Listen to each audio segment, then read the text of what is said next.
আল্লাহর খুশির জন্য মুমিন নামাজে পড়ো 5 বার। কয়বার পড়তে হবে নামাজ?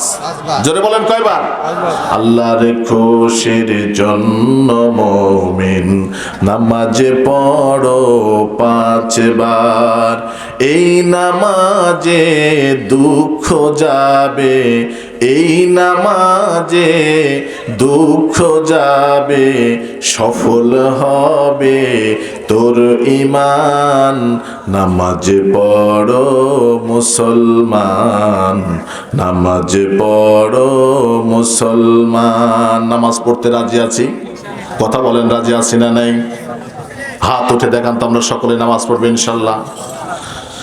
ফজরেতে কামাই রুজি, জোহরে হয় বরকত, আসরেতে দোয়া কবুল, মাগরিবে নামে রহমত। ইশা দিয়ে মাগফিরাতের খুলে নাও আল্লাহর দরবার।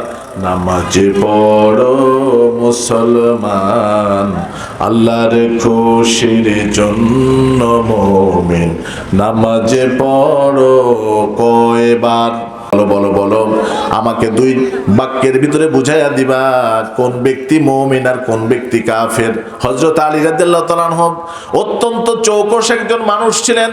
সেই মানুষটা চমৎকার করে বললেন, যার কাছে আল্লাহর বিধান ভালো লাগে, আল্লাহ পাকের আইনগুলো ভালো লাগে, ভালো ভালো কাজগুলো তার ভালো লাগবে, আর খারাপ খারাপ কাজগুলো তার খারাপ লাগবে, সেই ব্যক্তি হলো মুমিন। জোরে বলুন সুবহানাল্লাহ। ভালো কাজগুলো তার ভালো লাগবে, খারাপ কাজগুলো তার খারাপ লাগবে। এই গুণটা যার ভিতরে থাকবে, যার অন্তঃকরণের ভিতরে থাকবে, সেই ব্যক্তি হবে মুমিন।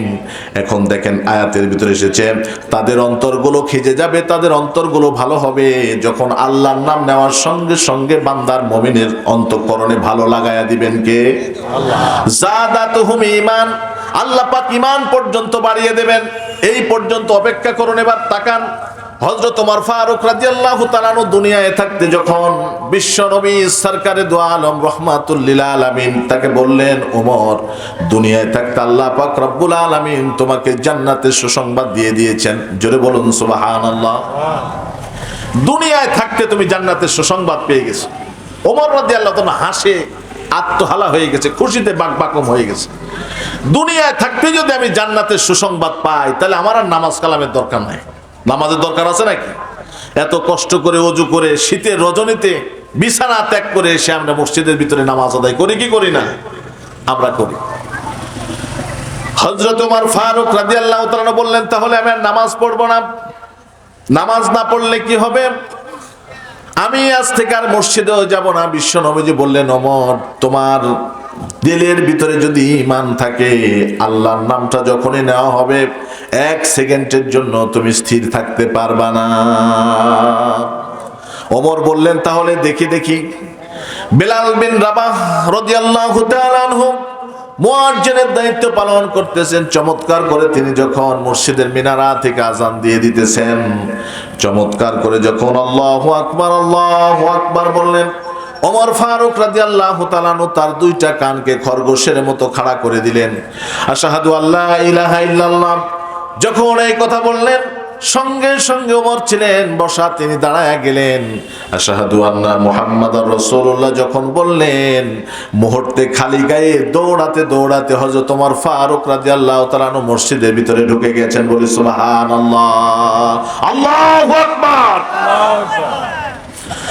আজান শেষ হয়ে গেল, বিশ্বনবী মসজিদের ভিতরে বসা।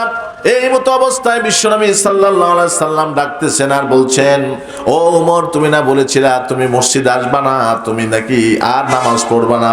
বিশ্বনবী সাল্লাল্লাহু আলাইহি সাল্লামের প্রশ্নের জবাবে ওমর ফারুক রাদিয়াল্লাহু তাআলা আনহু বললেন, ইয়া নবীজি, আমি যখন থেকে আজানের ধ্বনি আমার কর্ণকুহরের ভিতরে পৌঁছালো, আমার শরীরের ভিতরে কেমন কেমন যেন করতে শুরু করলো।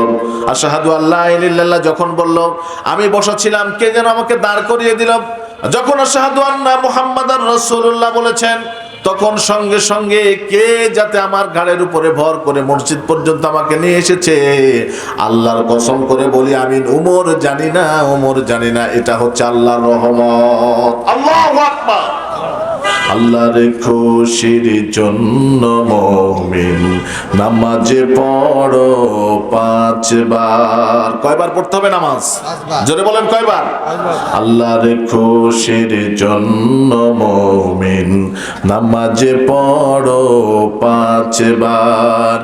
এই নামাজে দুঃখ যাবে, এই নামাজে দুঃখ যাবে, সফল হবে তোর ঈমান। নামাজ পড়ো মুসলমান, নামাজ পড়ো মুসলমান। নামাজ পড়তে রাজি আছি? কথা বলেন রাজি আছি না নাই? হাত উঠে দেখান তো আমরা সকলে নামাজ পড়বো ইনশাল্লাহ। ফজরেতে কামাই রুজি, জোহরে হয় বরকত, আসরেতে দোয়া কবুল, মাগরিবে নামে রহমত। ইশা দিয়ে মাগফিরাতের খুলে নাও আল্লাহর দরবার। নামাজ পড়ো মুসলমান, আল্লাহর খুশির জন্য মুমিন নামাজ পড়ো কয়বার? জোরে বলেন, আরো জোরে। 5 বার নামাজ পড়তে হবে। তবে অপ্রিয় হলেও সত্য, আজকে বাংলাদেশের ভিতরে কিছু কিছু মানুষ, কিছু কিছু দলের আবির্ভাব হয়েছে যারা আমার মসজিদে আক্রমণ করে। কথা বলেন ঠিক না ঠিক? বাংলাদেশের বর্তমানে 2 থেকে 3 দিন আগে দেখলাম ইসকন নামে একটা দল বের হয়েছে, প্রকাশ্যে মানুষকে নিয়ে গিয়ে হত্যা করে, আবার তারা আনন্দ উল্লাস করে। কথা বলেন ঠিক না ঠিক? আনন্দ করতেছো, মানুষ হত্যা করতেছো, তোমরা জানো না আমরা মুসলমান শতকরা 95 ভাগ। কথা বলেন ঠিক না ঠিক? আনন্দ উল্লাস করতে করতে চট্টগ্রামের এক মসজিদের জানালা তোমরা ভেঙে দিয়েছো। মসজিদের জানালা তোমরা ভাঙো নাই, তোমরা ভেঙেছো 16 কোটি মুসলমানের হৃদয়। কথা বলেন মুসলমান ঠিক না ঠিক? আমাদের যদি কোনো ধর্মের উপাসনালয়ের উপরে কোনো ব্যক্তি আঘাত হানে, সে কোন দল করে, কোন রাজনৈতিক আশ্রয় অবস্থান করছে এটা দেখার বিষয় নয়। যে হাত দিয়ে আমাদের মসজিদ আঘাত করা হবে, সেই হাতকে গুঁড়িয়ে দেওয়া হবে। এই মর্মে কি রাজি আছেন আপনারা? কারা কারা হাত তুলে দেখাও মুসলমানেরা। নারায়ে তাকবীর, লিল্লাহি তাকবীর, আল্লাহু আকবার। কোরআন হাদিস যেখানে আমরা আছি সেখানে, আলেম ওলামা যেখানে আমরা আছি সেখানে, মদ গাঁজা যেখানে আমরা নাই সেখানে, নাচ গান যেখানে আমরা নাই সেখানে। নারায়ে তাকবীর, আল্লাহু আকবার। হাত নামান। দেশের মানুষের মাথা মাঝে মাঝে খারাপ হয়ে গেলে তাকে ট্রিটমেন্ট করাতে হয়। কথা বলেন ঠিক না ঠিক? পাগল গেলেও কিছু কিছু পাগল থাকে, পাগলের আবার কোনো সারেগামা থাকে নাকি? কথা বলেন। যেখানে যায় সেখানেই খায়, আবার সেখানে পায়খানা করার পরে ওইটাও নেড়ে নেড়ে মুখের ভিতরে দেয়। এরকম পাগল আছে না নাই?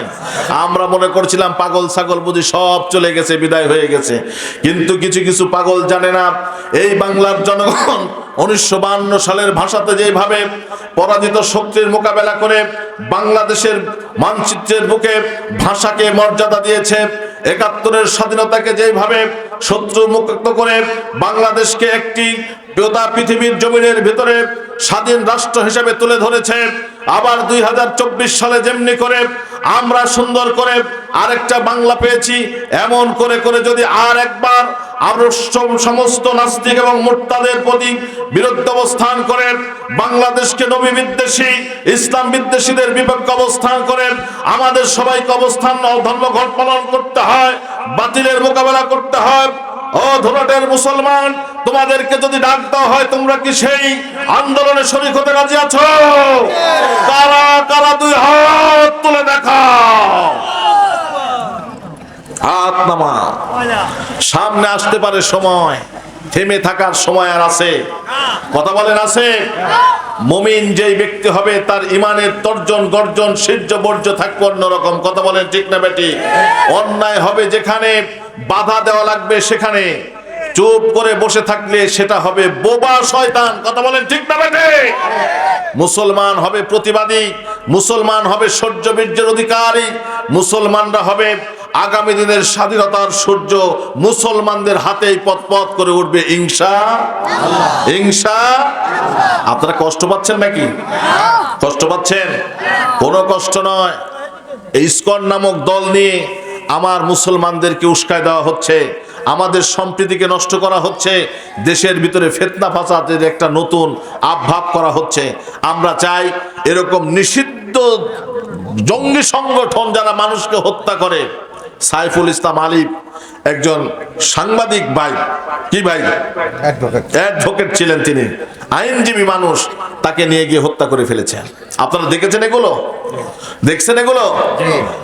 এটা যদি আপনার সন্তানকে করতো আপনাকে আঘাত লাগতো না? আপনার ভাইকে করলে আপনার আঘাত লাগতো না? আপনার বাবাকে করলে আপনার আঘাত লাগতো না? আল মুসলিমুনা মিন সালিম আল মুসলিমুনা মিন লিসানিহি ওয়া ইয়াদিহি। প্রকৃত মুসলমান হচ্ছে তারা যার হাত থেকে, জবান থেকে অপর মুসলমান সব সময়কার জন্য নিরাপদে থাকবে।